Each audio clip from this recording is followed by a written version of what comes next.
नमस्कार दोस्तों, स्वागत है आप सभी का आपके अपने यूट्यूब चैनल बाय एमडी धीवर पर। सो दोस्तों, आज का जो हमारा क्लास होने वाला है वो क्लास नंबर 13वां होने वाला है। और आज के क्लास का जो हमारा विषय रहने वाला है वो हिंदी भाषा रहने वाला है। और आज के क्लास का जो हमारा टॉपिक रहने वाला है वो उपसर्ग, जिसे अंग्रेजी में प्रीफिक्स के नाम से जानते हैं। और इसका आज हम लोग एमसीक्यू सीरीज़ करेंगे। तो सबसे पहले आप लोगों को बता दूँ, आप लोगों का क्लास क्रमांक 12 में ना उपसर्ग क्या होता है इसका थ्योरी क्लास पूरा अच्छी तरह से पढ़ा दिया हूँ। और नहीं देखे होंगे तो इसी चैनल पर जाकर के देखिए क्लास क्रमांक 12 को। उसके बाद जब आप लोग एमसीक्यू सीरीज़ करोगे ना तो बेहतरीन तरीके से आप लोगों को समझ में आएगा। तो सबसे पहले अगर आप लोगों को ना आपके सिलेबस को दिखाऊं तो सबसे पहले भाग 4 करके दिया है, जिसमें आप लोगों का सामान्य हिंदी दिया है। और इसमें जो हम लोग पढ़ रहे हैं ना वो शब्द रचना के अंतर्गत उपसर्ग क्या होता है इसके बारे में पढ़ रहे हैं। तो क्लास क्रमांक 12 में आप लोगों को उपसर्ग का थ्योरी पढ़ा दी हूँ। आज इसमें क्या करेंगे, उपसर्ग के रिलेटेड जितने भी प्रकार से क्वेश्चन पूछे जाएंगे ना, जितने भी प्रकार से क्वेश्चन बनेंगे, उन तमाम क्वेश्चन का हम लोग क्या करेंगे, प्रैक्टिस करते हुए चलेंगे। तो आप लोगों को ना जो जो चीज़ मैं नोट करने के लिए बोलूँगा उन तमाम चीज़ों को आप लोगों को नोट करना है। और इसमें टोटल मैं आप लोगों के लिए 40 क्वेश्चन लेकर के आया हूँ। और इन 40 क्वेश्चन में से लगभग 25 क्वेश्चन जो है वो आप लोगों को मैं प्रैक्टिस कराऊंगा। और शेष बचे जो 15 क्वेश्चन है ना उसे मैं अपने व्हाट्सअप ग्रुप में डाल दूंगा। तो वहाँ से आप लोग क्या करना, एक बार निकाल करके बढ़िया 1 से लेकर के 40 तक की प्रैक्टिस कर लेना दोबारा।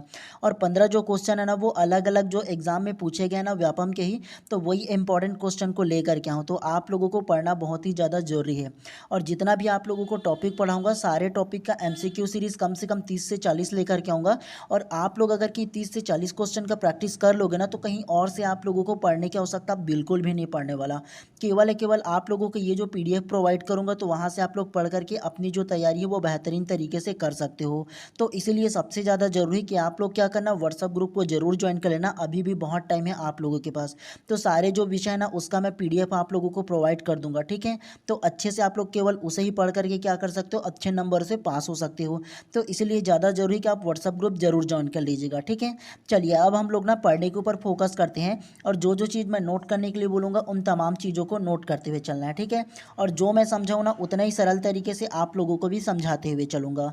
तो चलिए ज़्यादा देर नहीं करते हैं, प्रश्न क्रमांक फर्स्ट को सबसे पहले ध्यान से पढ़ते हैं।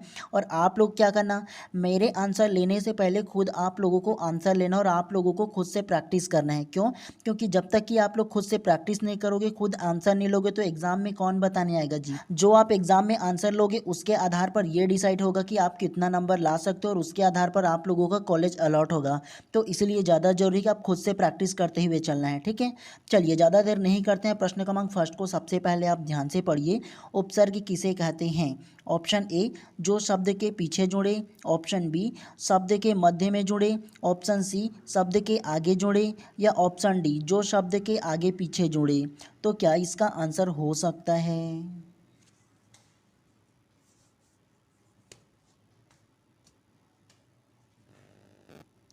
तो प्रश्न क्रमांक फर्स्ट का जो करेक्ट आंसर होगा ना वो ऑप्शन नंबर सी जो है इसमें करेक्ट हो जाएगा। शब्द के आगे जुड़े इसमें करेक्ट हो जाएगा। कैसे? उपसर्ग किसे कहते हैं? तो आप लोगों को क्लास क्रमांक 12 में जब आप लोगों को थ्योरी पढ़ा था उस वक्त बताया ना कि उपसर्ग किसे कहते हैं। उपसर्ग का मतलब फर्स्ट होता है, सामने होता है। मतलब ना वह शब्द, वह वाक्यांश जो शब्द के आगे जुड़ता है तो उसे क्या बोलते हैं, तो उसे उपसर्ग बोलते हैं। आप लोगों को मैंने थ्योरी में भी अच्छे तरीके से समझा दिया हूँ। तो ये आप लोगों को याद रखना है, उपसर्ग जो है ना वो हमेशा क्या करता है, शब्द के आगे जुड़ता है। और शब्द के आगे जुड़ करके क्या करता है, वो जो शब्द है ना उसकी विशेषता को क्या करता है, बढ़ा देता है। उपसर्ग जो होता है वो वाक्यांश होता है, अपने आप में वो क्या होता है, अपने आप में वो क्या है, वो अर्थ प्रदान नहीं करता, लेकिन ना जिसके साथ वो जुड़ता है उसके अर्थ को बढ़ा देता है। तो इसे हम लोग क्या बोलेंगे, उपसर्ग बोलेंगे। तो इसलिए आप लोगों को याद रखना है, चाहो तो शॉर्ट में नोट करके रख सकते हो, उपसर्ग करके डैश करके लिख सकते हो आप लोग कि शब्द के जो आगे जुड़ता है उसे उपसर्ग कहते हैं। केवल आप लोग इतना लिख लेना, ठीक है। तो इसीलिए प्रश्न क्रमांक फर्स्ट का जो करेक्ट आंसर होगा ना ऑप्शन नंबर सी जो है इसमें करेक्ट हो जाएगा। ज़्यादा आप लोगों को इसको रटने की आवश्यकता नहीं, केवल आप लोगों को क्या करना है, एक बार सरसरी निगाहों से पढ़ते हुए चलना है। और जो जो चीज़ नोट करने के लिए बोल रहा हूँ केवल उसको नोट करते हुए चलना है, ठीक है। चलिए प्रश्न क्रमांक दूसरा को आप ध्यान से पढ़िए। जो शब्दांश किसी शब्द के पहले आकर उसका विशेष अर्थ प्रकट करता है उसे कहते हैं। ऑप्शन ए संज्ञा, ऑप्शन बी सर्वनाम, ऑप्शन सी उपसर्ग या ऑप्शन डी प्रत्यय या ऑप्शन ई इनमें से कोई नहीं।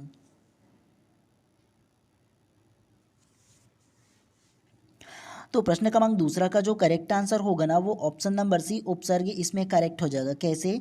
जो शब्दांश किसी शब्द के पहले आकर उसका विशेष अर्थ प्रकट करता है उसे कहते हैं। तो अभी जस्ट आप लोगों को प्रश्न क्रमांक फर्स्ट में पढ़ाया ना कि उपसर्ग किसे कहते हैं। तो उपसर्ग जो कहते हैं वो जो शब्दांश होगा ना वो किसी भी शब्द के क्या करेगा, पहले में आकर के जुड़ेगा और जुड़ करके विशेष अर्थ प्रकट करता है, तो उसे उपसर्ग कहेंगे। ये आप लोगों को याद रखना है। उसके अलावा ऑप्शन नंबर है संज्ञा किसे कहते हैं, आप लोगों को तो पता होगा ना। संज्ञा उसे कहते हैं जो किसी व्यक्ति, नाम, स्थान, भाव, गुण आदि का बोध कराता है, तो उसे क्या बोलते हैं हम लोग, संज्ञा बोलते हैं। सर्वनाम किसे कहते हैं, संज्ञा के बदले आने वाले जो शब्द होंगे उसको सर्वनाम कहते हैं। जैसे मान के चलो किसी लड़के का नाम ना मान के चलो राम है, तो राम का नाम बार बार ना लेकर के ना तुम, तुम्हारा, तुम्हें ये सब बोलेंगे ना, तो वो क्या होगा, वो सर्वनाम के अंतर्गत आएगा। ठीक है, तो सर्वनाम किसे बोलेंगे, संज्ञा के बदले आने वाले जो शब्द है उसको सर्वनाम कहते हैं। ये आप लोगों को ये भी याद रखना है। ठीक है, तो इसीलिए प्रश्न क्रमांक दूसरा का जो करेक्ट आंसर होगा ना ऑप्शन नंबर सी जो है इसमें करेक्ट हो जाएगा। चलिए इसी प्रकार से फटाफट अंदाज में पढ़ते हुए चलते हैं। ज़्यादा ये टफ बिल्कुल भी नहीं है, आप लोगों को केवल प्रैक्टिस करते हुए चलना है। चलिए प्रश्न क्रमांक थर्ड को ध्यान से पढ़िए। उपसर्ग कहाँ लगाया जाता है? ऑप्शन ए शब्द के बाद, ऑप्शन बी शब्द के मध्य, ऑप्शन सी शब्द के पहले, या ऑप्शन डी कहीं नहीं। तो प्रश्न क्रमांक तीसरा का जो करेक्ट आंसर होगा ना वो ऑप्शन नंबर सी शब्द के पहले, ये भी करेक्ट हो जाएगा। तीनों के तीनों जो क्वेश्चन है वो सेम टू सेम क्वेश्चन है, कोई भी अंतर नहीं है। पहला, दूसरा, तीसरा तीनों भी सेम है। ठीक है, तो उपसर्ग कहाँ लगाया जाता है, शब्द के पहले लगाया जाता है। ठीक है, तो ये आप लोगों को ध्यान रखना है। चलिए नेक्स्ट को पढ़ते हुए चलते हैं इसी प्रकार से। प्रश्न क्रमांक चौथा को पढ़िए। हिंदी में प्रयुक्त होने वाले संस्कृत उपसर्ग की संख्या कितनी है? Option A 10, option B 12, option C 19, या ऑप्शन डी 20।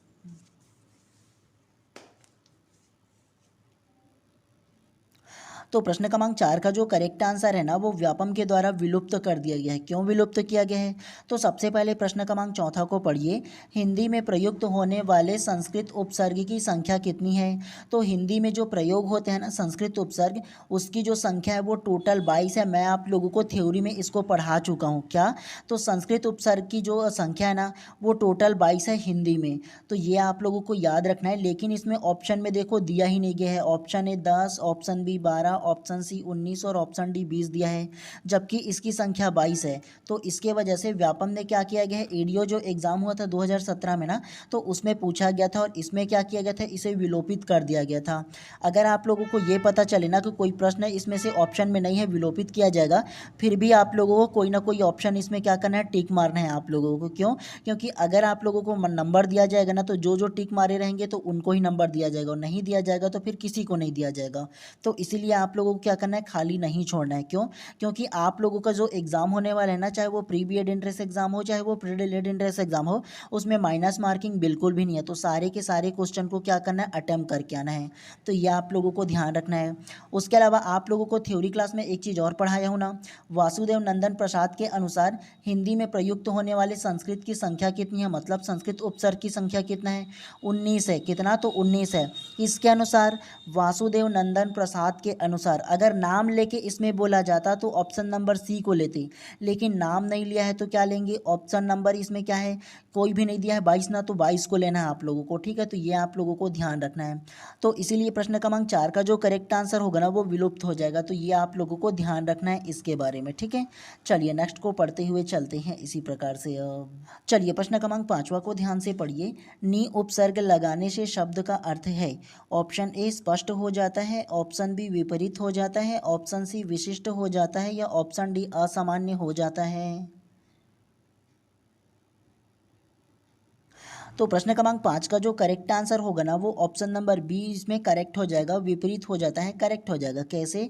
नी उपसर्ग लगाने से शब्द का अर्थ, तो किसी भी शब्द के सामने अगर नी उपसर्ग लगा दोगे तो वो क्या होगा, विपरीत क्रम में हो जाएगा जी। कैसे? तो मैं लिख देता हूँ यहाँ डर लिख देता हूँ। क्या? तो यहाँ लिख दिया मैं एक शब्द डर, अगर मैं यहाँ उपसर्ग इसका लगाऊँ नी करके उपसर्ग लगा दूँ यहाँ, तो ये क्या होगा, निडर हो जाएगा। निडर मतलब क्या होगा, किसी से डरने वाला नहीं है, जो किसी से डरता ना हो उसे क्या बोलेंगे, निडर बोलेंगे। लेकिन ये केवल जो शब्द है वो डर है। डर का मतलब क्या होता है जी? डरना किसी भी चीज़ से। तो जस्ट इसका विपरीत क्रम में बन गया ना, तो इसीलिए प्रश्न क्रमांक 5 का जो करेक्ट आंसर होगा ना, ऑप्शन नंबर बी जो है इसमें करेक्ट हो जाएगा। नी उपसर्ग लगाने से क्या होगा? वो विपरीत हो जाएगा, जो भी शब्द रहेगा वो, ठीक है। तो ये आप लोगों को ध्यान रखना है इसके बारे में।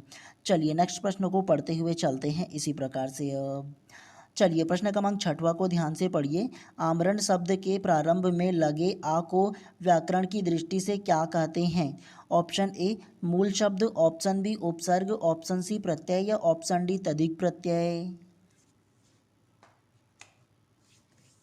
तो प्रश्न क्रमांक 6वां का जो करेक्ट आंसर होगा ना, वो ऑप्शन नंबर बी उपसर्ग इसमें करेक्ट हो जाएगा। कैसे? आमरण शब्द के प्रारंभ में लगे आ को व्याकरण की दृष्टि से क्या कहते हैं? तो ये जो आमरण शब्द है, इसमें जो शुरुआत शब्द जो आ लगा हुआ है, उसको क्या बोलेंगे व्याकरण की दृष्टि से? उपसर्ग ही ना बोलेंगे जी। आप लोगों को मैंने बताया था ना कि उपसर्ग किसे कहते हैं। उपसर्ग वे शब्दांश होते हैं जो किसी शब्द के प्रारंभ में, मतलब शुरुआती में जुड़ करके क्या करते हैं? उसको विशेष अर्थ प्रदान करते हैं, तो उसको क्या बोलेंगे? उपसर्ग बोलेंगे। तो ये आप लोगों को ध्यान रखना है। उसके अलावा ये जो मरण शब्द होगा ना, वो उसका मूल शब्द हो जाएगा, ठीक है। और उसमें क्या लगा है? आ उपसर्ग लगा है, तो ये आमरण हो जाएगा। चलिए नेक्स्ट प्रश्न को पढ़ते हुए चलते हैं इसी प्रकार से। चलिए प्रश्न क्रमांक 7वां को ध्यान से पढ़िए। अभी उपसर्ग किस भाषा का है? Option A Hindi, option B Sanskrit, option C अरबी या ऑप्शन डी फारसी। तो प्रश्न क्रमांक 7वां का जो करेक्ट आंसर होगा ना, वो ऑप्शन नंबर बी इसमें करेक्ट हो जाएगा, संस्कृत। कैसे? अभी उपसर्ग किस भाषा का है? तो अभी जो उपसर्ग है ना, वो संस्कृत भाषा का है, ये आप लोगों को याद रखना है। चलिए नेक्स्ट को पढ़ते हुए चलते हैं। प्रश्न क्रमांक 8वां को पढ़िए। उपसर्ग रहित शब्द है, मतलब आप लोगों को ये बताना है कि बिना उपसर्ग का कौन सा शब्द है। ऑप्शन ए बिल्कुल, ऑप्शन बी दरकार, ऑप्शन सी दर्शनीय या ऑप्शन डी नादान। तो क्या इसका आंसर होगा? तो प्रश्न क्रमांक 8वां का जो करेक्ट आंसर होगा ना, वो ऑप्शन नंबर सी दर्शनीय इसमें करेक्ट हो जाएगा। कैसे? उपसर्ग रहित शब्द है, तो बिना उपसर्ग का शब्द कौन सा है? तो ये जो दर्शनीय शब्द है ना, वो बिना उपसर्ग के है, मतलब इसमें कोई भी उपसर्ग नहीं लगा हुआ है। ये आप लोगों को नोट करके रखना है इसको, क्योंकि ऐसे जो रेयर क्वेश्चन है ना, वो पूछे जाते हैं एग्जाम में, तो इस चीज़ों को आप लोगों को ध्यान रखना है। उसके अलावा ऑप्शन नंबर है बिल्कुल, तो बिल्कुल में ये जो बिल है ना, शुरू का जो वर्ण है वो, तो ये उपसर्ग इसका हो जाएगा। उसके अलावा ऑप्शन नंबर बी दरकार, तो दरकार में ये जो दर है ना, वो भी उपसर्ग हो जाएगा। उसके अलावा ऑप्शन नंबर डी नादान, तो नादान में ये जो ना शब्द है ना, तो वो क्या हो जाएगा? ये उसका उपसर्ग हो जाएगा। लेकिन दर्शनीय जो है ना, इसमें किसी भी प्रकार से जो उपसर्ग है वो नहीं लगा हुआ है, तो ये आप लोगों को ध्यान रखना है। कई लोग ये बोल देंगे कि ये सर ना जो दर है ना, वो इसका उपसर्ग निकाल देते हैं, तो नहीं होगा, तो नहीं होगा जी, इसको ध्यान रखना है, ठीक है। ऐसे शब्द नहीं होता है। चलिए नेक्स्ट प्रश्न को पढ़ते हुए चलते हैं इसी प्रकार से। चलिए प्रश्न क्रमांक 9वां को ध्यान से पढ़िए। निम्न में से कौन सा शब्द अ उपसर्ग युक्त है? ऑप्शन ए अचेत, ऑप्शन बी अथाह, ऑप्शन सी अबेर या ऑप्शन डी उपरोक्त सभी।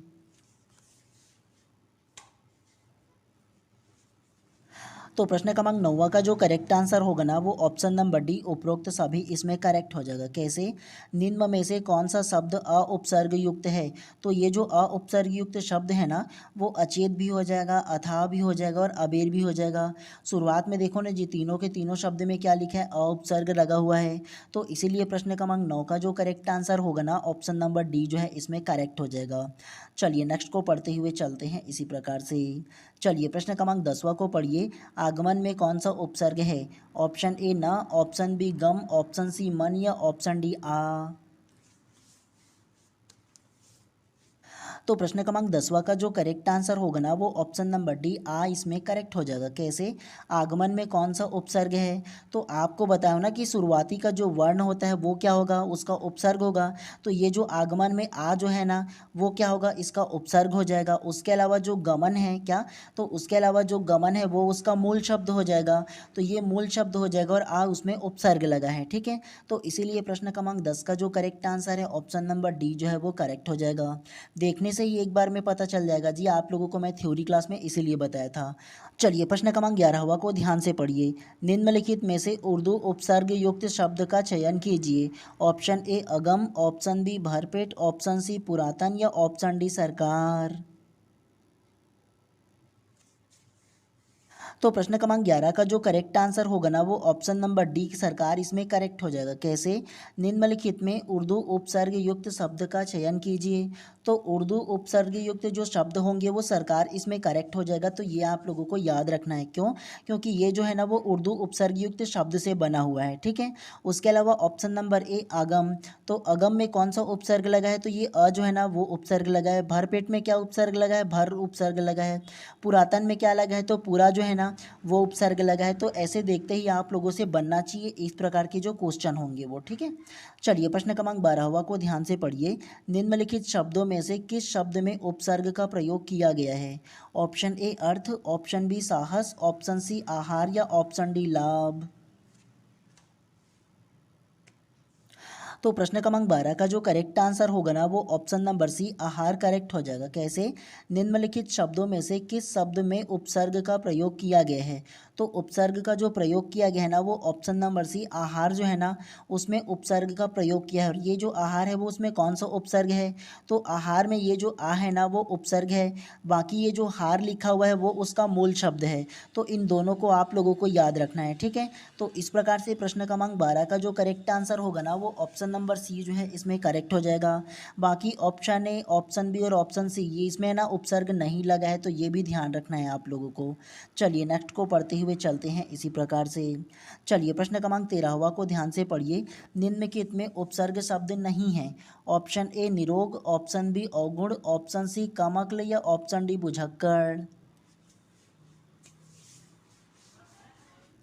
तो प्रश्न क्रमांक 13 का जो करेक्ट आंसर होगा ना वो ऑप्शन नंबर डी बुझक्कड़ इसमें करेक्ट हो जाएगा। कैसे? निम्नलिखित में उपसर्ग शब्द नहीं है। तो उपसर्ग शब्द नहीं है ना वो ऑप्शन नंबर डी बुझक्कड़ इसमें करेक्ट हो जाएगा। क्यों? क्योंकि ये जो बुझक्कड़ शब्द है ना उसमें उपसर्ग नहीं लगा हुआ है। ये आप लोगों को याद रखना है। ये अपने आप में क्या है? मूल शब्द है। बाकी निरोग में क्या लगा है? निरोग में नी उपसर्ग लगा है। क्या? तो निरोग में ना ये जो शुरुआती का जो वर्ण है वो लगा है नी उपसर्ग। उसके अलावा अवगुण में क्या लिखा है?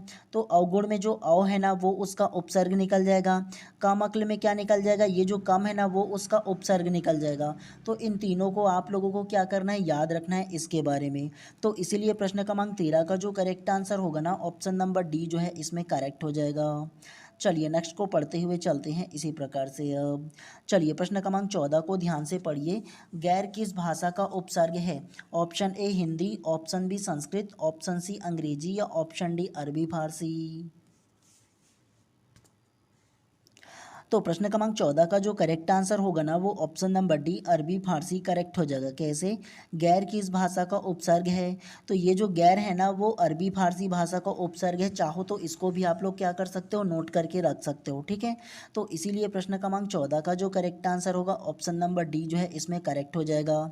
देखो अलग अलग भाषा का शब्द कहने का मतलब ये है कि हमारे हिंदी जो भाषा है ना मतलब हमारा जो हिंदी हम लोग जो भारत में उपयोग करते हैं जो भाषा तो उसमें क्या किया गया है? अपनी जो हिंदी भाषा है उसको सुदृढ़ बनाने के लिए अलग अलग जो भाषा के शब्द हैं ना तो उसको क्या किया गया है? अडॉप्ट किया गया है, लिया गया है। ठीक है। उसी प्रकार से आप लोगों ने सुना होगा अरबी भाषा, फारसी भाषा, तुर्की भाषा। तो ये अलग अलग जो भाषा है ना विश्व में बोले जाते हैं तो उनके जो अच्छे अच्छे शब्द हैं तो उसको क्या किया गया है? अपने हिंदी में एक्सेप्ट किया गया है, लिया गया है। तो इसीलिए क्या किया जाता है? ये जो शब्द है ना उसको जनरली पूछा जाता है कि ये कौन सी भाषा का शब्द है। आप लोगों को ना तत्सम तद्भव देशज विदेशज जब पढ़ाऊंगा ना तो उस टाइम आप लोगों को क्लियर बताऊंगा कि कैसे कैसे अलग अलग भाषाओं से ना जो शब्द है वो लिए जाते हैं और क्यों लिया जाता है। तो इसको डिटेल में आप लोगों को बता दूंगा। ठीक है उस टाइम। तो अभी आप लोगों को केवल ना इसके पॉइंट ऑफ व्यू से पढ़ना है। मतलब ये जो टॉपिक पढ़ रहे हैं उपसर्ग ना तो उसके पॉइंट ऑफ व्यू से हम लोगों को पढ़ते हुए चलना है। ठीक है। चलिए प्रश्न क्रमांक 16वां को अब ध्यान से पढ़िए। अन्वेषण में लगा सही उपसर्ग कौन सा है?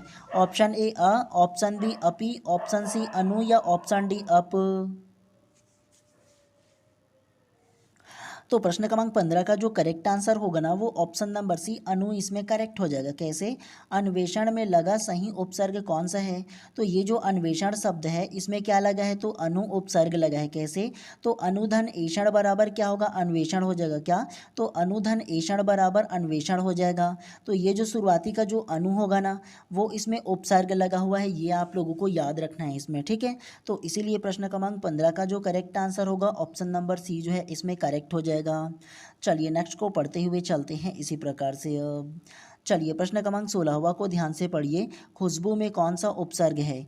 ऑप्शन ए खू, ऑप्शन बी बू, ऑप्शन सी खुश या ऑप्शन डी इनमें से कोई नहीं।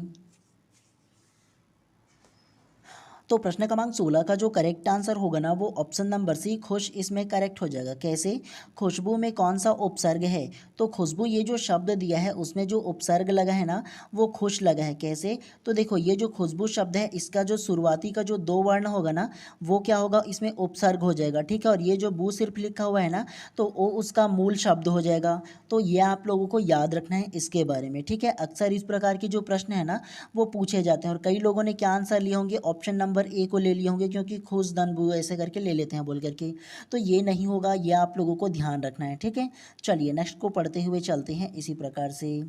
चलिए प्रश्न क्रमांक 17वां को ध्यान से पढ़िए। स्वा का घोतक उपसर्ग है। ऑप्शन ए अव, ऑप्शन बी अधि, ऑप्शन सी आत्म या ऑप्शन डी अंतः। तो प्रश्न क्रमांक 17 का जो करेक्ट आंसर होगा ना वो ऑप्शन नंबर सी आत्म इसमें करेक्ट हो जाएगा। कैसे? स्व का घोतक उपसर्ग है। स्व का मतलब क्या होता है जी? स्वयं ना होता है, और स्वयं को हम लोग और क्या बोलते हैं? आत्म बोलते हैं। मतलब आत्म मैं खुद बोलते हैं, है ना। आत्म का मतलब क्या होता है? स्वयं होता है ना, स्वयं का आत्मा होता है ना। तो इसीलिए स्व का जो अर्थ होगा, जो घोतक होगा ना वो आत्म इसमें करेक्ट हो जाएगा। ये आप लोगों को ध्यान रखना है। ठीक है, चलिए नेक्स्ट को पढ़ते हुए चलते हैं इसी प्रकार से फटाफट अंदाज में। चलिए प्रश्न क्रमांक 18 को ध्यान से पढ़िए। प्रत्युत्पन्नमति शब्द में कौन सा उपसर्ग है? ऑप्शन ए प्र, ऑप्शन बी प्रति, ऑप्शन सी प्रत्यु या ऑप्शन डी इनमें से कोई नहीं। तो प्रश्न क्रमांक 18 का जो करेक्ट आंसर होगा ना वो ऑप्शन नंबर बी प्रति इसमें करेक्ट हो जाएगा। कैसे? प्रत्युत्पन्नमति शब्द में कौन सा उपसर्ग है? तो प्रत्युत्पन्नमति शब्द में जो उपसर्ग लगा है वो ऑप्शन नंबर बी प्रति लगा है। कैसे? तो ये जो प्रत्युत्पन्नमति जो शब्द है उसको देखो, और मैं आप लोगों को क्लास क्रमांक आप लोगों को 12 में बताया था ना कि अगर आप लोगों को क्या दिया जाए, प्र और आधा त दिया जाए तो उसको पूरी तरह से छोटी की मात्रा में ती करके लेना है, प्रति करके लेना है। तो इसीलिए शुरुआती का जो वर्ण होगा ना प्र और ती, जो दो वर्ण होगा उसको हम लोगों को लेना है बोल करके आप लोगों को क्लास क्रमांक 12 में बताया था। तो इसीलिए इसका जो करेक्ट आंसर होगा ना प्रत्युत्पन्नमति का जो उपसर्ग होगा वो प्रति उपसर्ग हो जाएगा। इसीलिए आप लोगों को बताया था ना। तो ध्यान रखना है आप लोगों को, अगर आधा ताय या आधा धाय तो आधा आएगा तो उसको क्या लेना है, छोटी की मात्रा में कन्वर्ट करके आप लोगों को पूरी तरह से उसको लेना है।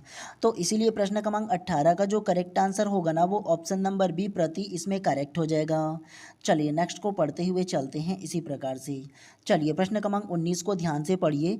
पुरोहित में उपसर्ग है। ऑप्शन ए पुरः, ऑप्शन बी पुर, ऑप्शन सी पूरा या ऑप्शन डी पूरस। तो प्रश्न क्रमांक 19 का जो करेक्ट आंसर होगा ना वो ऑप्शन नंबर सी पूरा करेक्ट हो जाएगा। कैसे? पुरोहित में कौन सा उपसर्ग है? तो पुरोहित में जो उपसर्ग होगा ना ये पूरा जो है वो ऑप्शन नंबर सी इसमें करेक्ट हो जाएगा। कैसे? तो पूरा धन हित बराबर पुरोहित होता है, आप लोगों को पता होगा, संधि विच्छेद भी करोगे तो। और शुरुआती के ये जो वर्ण होगा वो पूरा आ जाएगा। ठीक है, इसमें उपसर्ग जो लगा है वो। तो इसीलिए प्रश्न क्रमांक 19 का जो करेक्ट आंसर है ऑप्शन नंबर सी जो है इसमें करेक्ट हो जाएगा। तो ये आप लोगों को ध्यान रखना है इसके बारे में। ठीक है, अब आप लोगों के मन में एक सवाल ये आ सकता है कि सर इसमें तो सिंपल सिंपल क्वेश्चन दिया गया है, कूट में क्यों नहीं पूछ रहे हो?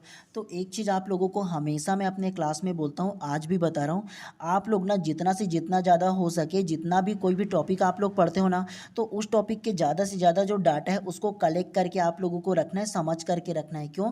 क्योंकि देखो कोई भी ना, अगर आप लोग बुक लोगे तो बुक में पहले से कूट का प्रश्न रहता ही नहीं है। जो भी कूट का प्रश्न बुक वगैरह में रहता है वो जो क्वेश्चन पूछा गया होता है ना व्यापम के द्वारा या अन्य एग्जाम में कूट में पूछा गया होता है उसे ही केवल उन लोग छापते हैं। क्यों? क्योंकि कोई भी नया एग्जाम अगर होता है ना तो देखो जो भी एग्जाम होता है तो प्रश्न छांटने वाले जो होते हैं वो खुद से प्रश्न को मॉडिफाई करते हैं, अपने मन से उसको घुमा करके बनाते हैं क्वेश्चन को कूट में।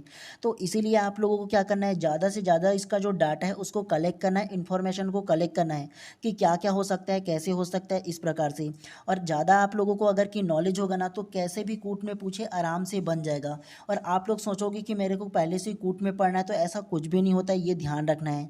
ठीक है, इसीलिए आप लोगों को थ्योरी पढ़ने की आवश्यकता होता है, इसीलिए आपको थ्योरी पढ़ाता हूँ। अदरवाइज़ केवल मैं अगर होता तो केवल कूट प्रश्नों को नहीं करा देता, इसमें से ऐसा ऐसा पढ़ लो यही आएगा बोल करके। तो इसीलिए आप लोगों को थ्योरी हमेशा पढ़ाते रहता हूँ, ताकि आप लोगों को ज़्यादा से ज़्यादा इन्फॉर्मेशन जो है ना वो दे पाऊँ। समझ में आया आप लोगों को? चलिए प्रश्न क्रमांक 20 को अब ध्यान से पढ़िए। अधिपति में उपसर्ग है। ऑप्शन ए अ, ऑप्शन बी अध, ऑप्शन सी अध या ऑप्शन डी अधि। तो प्रश्न क्रमांक 20 का जो करेक्ट आंसर होगा ना वो ऑप्शन नंबर डी अधि करेक्ट हो जाएगा। कैसे? अधिपति में उपसर्ग है, तो अधिपति में जो उपसर्ग होगा वह शुरू का दो वर्ण को ले लोगे, अधि जो है उसको। और ये किस ऑप्शन में है? ऑप्शन नंबर डी में है। आप लोगों को जनरल सी बताया था ना कि उपसर्ग आप लोगों को क्या लेना है। अधिकतर जो 60 से 70% जो रेशियो होता है उपसर्ग लेने का, वो शुरुआती का दो वर्ण को ले लिया जाता है, ये आप लोगों को बताया था ना। तो इसीलिए आप लोगों को ध्यान रखना है। ठीक है, 60 से 70% केवल होता है, बाकी में कई कई में मॉडिफाई होता है, बदलता है। तो अधिपति का भी अगर आप लोग संधि विच्छेद करोगे तो अधि धन पति बराबर अधिपति हो जाएगा। तो यह आप लोगों को ध्यान रखना है, शुरुआती का जो दो वर्ण है वो उसमें उपसर्ग हो जाएगा। ठीक है, चलिए नेक्स्ट को पढ़ते हैं। तो प्रश्न क्रमांक 21 को ध्यान से पढ़िए। उल्लंघन में कौन सा उपसर्ग लगा है? ऑप्शन ए आ, ऑप्शन बी अ, ऑप्शन सी उत या ऑप्शन डी अप। तो प्रश्न क्रमांक 21 का जो करेक्ट आंसर होगा ना वो ऑप्शन नंबर सी उत इसमें करेक्ट हो जाएगा। कैसे? उल्लंघन में कौन सा उपसर्ग है? तो ये जो उल्लंघन नामक शब्द है उसमें कौन सा उपसर्ग होगा? ऑप्शन नंबर सी उत हो जाएगा। आपको मैंने थ्योरी में बताया था ना कि ऊ में अगर आप बाद में फिर ला दिया जाएगा, मतलब ना ऊ के बाद सीधा ला दिया जाएगा, तो उसको ता में लेना है। आप लोगों को बताया था ना आधा ता में। तो देखो ये जो उल्लंघन शब्द है उसका जो संधि विच्छेद करोगे या उसका उपसर्ग निकालोगे तो उल्लंघन में उतना क्या लगा है? उपसर्ग लगा है। ये आप लोगों को ध्यान रखना है इसके बारे में। ठीक है, तो इसीलिए प्रश्न क्रमांक 21 का जो करेक्ट आंसर होगा ना ऑप्शन नंबर सी जो है इसमें करेक्ट हो जाएगा। चलिए नेक्स्ट को पढ़ते हुए चलते हैं। और आप लोग क्या करना, आप लोग व्हाट्सअप ग्रुप जरूर ज्वाइन कर लेना। बाकी जो एक्स्ट्रा क्वेश्चन होता है हमेशा आप लोगों को देते रहता हूँ। आपके स्क्रीन पर जो भी ना इसमें व्हाट्सअप नंबर आ रहा है उसमें कांटेक्ट कर लीजिए, आप लोगों को व्हाट्सअप ग्रुप में जोड़ दूंगा। और उसके अलावा इसका जो पूरा पीडीएफ है अब तक के जितने भी क्लास हो गए हैं, जितने भी विषय का, सारे पीडीएफ आप लोगों को सेंड कर दूंगा। ठीक है, तो इसीलिए आप ही लोगों के लिए व्हाट्सअप ग्रुप बनाए हो तो जुड़ जाइएगा। ठीक है, और व्हाट्सअप ग्रुप में जोड़ने के लिए आप लोगों को केवल नॉमिनल जो चार्ज है वो पे करने होंगे। उसके बाद क्या करना, ईजी तरीके से आप लोग जोड़ सकते हो। ठीक है, चलिए प्रश्न क्रमांक 22वां को अब ध्यान से पढ़िए। उपसर्ग रहित शब्द का चयन कीजिए। ऑप्शन ए अधिक, ऑप्शन बी अभिनव, ऑप्शन सी अभिरुचि या ऑप्शन डी अभिगमन। तो क्या इसका आंसर होगा? तो प्रश्न क्रमांक 22 का जो करेक्ट आंसर होगा ना वो ऑप्शन नंबर ए अधिक इसमें करेक्ट हो जाएगा। कैसे? उपसर्ग रहित शब्द का चयन कीजिए, तो बिना उपसर्ग का जो शब्द होगा वो ऑप्शन नंबर ए अधिक जो है इसमें करेक्ट हो जाएगा। कैसे? तो ये जो अधिक है ना उसमें किसी भी प्रकार से उपसर्ग नहीं लगा है, तो चाहो तो इसे शॉर्ट में नोट करके रख सकते हो। उसके अलावा ऑप्शन नंबर बी अभिनव, तो अभिनव में कौन सा उपसर्ग लगा है? तो ये जो शुरुआती का दो जो वर्ण है ना अभी, तो वो उसमें क्या होगा? उपसर्ग हो जाएगा। ठीक उसी प्रकार से ऑप्शन नंबर सी अभिरुचि, तो अभिरुचि में शुरू का जो दो वर्ण होगा अभी, तो ये भी क्या होगा? इसमें उपसर्ग हो जाएगा। उसके अलावा ऑप्शन नंबर डी ये जो अभिगमन जो लिखा है ना, तो इसमें भी शुरुआती का जो दो वर्ण है अभी, तो वो क्या होगा? इसमें उपसर्ग निकल जाएगा। लेकिन ऑप्शन नंबर ए अधिक जो शब्द लिखा है ना उसमें किसी भी प्रकार से उपसर्ग नहीं है, तो ये आप लोगों को ध्यान रखना है इसके बारे में। ठीक है, चलिए नेक्स्ट को पढ़ते हुए चलते हैं इसी प्रकार से। चलिए प्रश्न क्रमांक 23वां को ध्यान से पढ़िए। अव अनु अप धातु लगते हैं। ऑप्शन ए उपसर्ग, ऑप्शन बी प्रत्यय, ऑप्शन सी क्रिया या ऑप्शन डी विशेषण। तो प्रश्न क्रमांक 23 का जो करेक्ट आंसर होगा ना वो ऑप्शन नंबर ए उपसर्ग इसमें करेक्ट हो जाएगा। कैसे?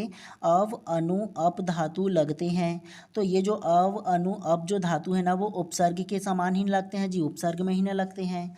अगर आप लोग ध्यान से इसको देखोगे तो इसमें क्या लगता है? शुरुआती में जो अव है वो लगता है, अनु भी लगता है और अप भी लगता है।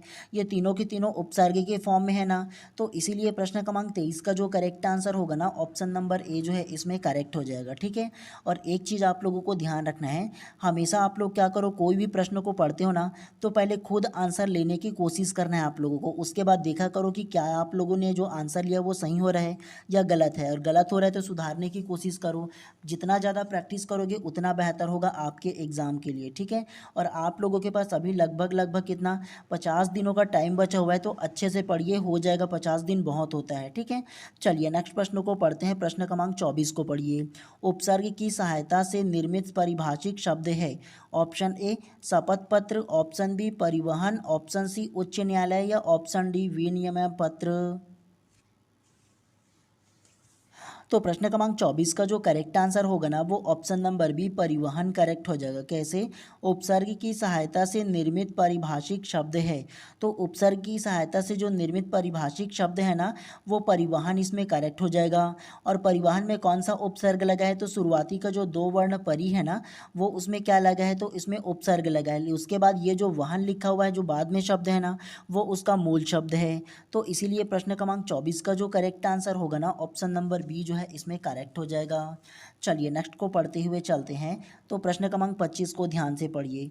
उर्दू उपसर्ग इस शब्द में प्रयोग हुआ है। ऑप्शन ए निकम्मा, ऑप्शन बी अवगुण, ऑप्शन सी दुबला या ऑप्शन डी लाचार। तो प्रश्न क्रमांक 25 का जो करेक्ट आंसर होगा ना वो ऑप्शन नंबर डी लाचार इसमें करेक्ट हो जाएगा। कैसे? उर्दू उपसर्ग इस शब्द के प्रयोग से हुआ है, तो उर्दू उपसर्ग इस शब्द से जो प्रयोग हुआ है ना वो लाचार में प्रयोग हुआ है, ये आप लोगों को याद रखना है इसके बारे में, ठीक है। और ये जो लाचार शब्द है उसमें कौन सा उपसर्ग है, शुरुआत का ये जो ला दिया है ना वो इसमें उपसर्ग लगा हुआ है, और चार जो लिखा है वो उसका मूल शब्द है, तो ये आप लोगों को ध्यान रखना है इसके बारे में। उसके अलावा ऑप्शन नंबर ए निकम्मा, तो निकम्मा में कौन सा उपसर्ग लगा है, तो ये जो नी है ना वो उसमें क्या लगा हुआ है, उपसर्ग लगा हुआ है निकम्मा में। ठीक उसी प्रकार से अवगुण, अवगुण में क्या लगा हुआ है, ये जो अ है ना वो उपसर्ग लगा है। दुबला में कौन सा उपसर्ग लगा है, तो दुबला में ये जो दू है शुरू का ना तो वो उपसर्ग लगा है। तो ये आप लोगों को ध्यान रखना है, केवल उर्दू उपसर्ग जो होगा ना वो लाचार जो है वो उर्दू उपसर्ग है, तो ये आप लोगों को ध्यान रखना है, ठीक है।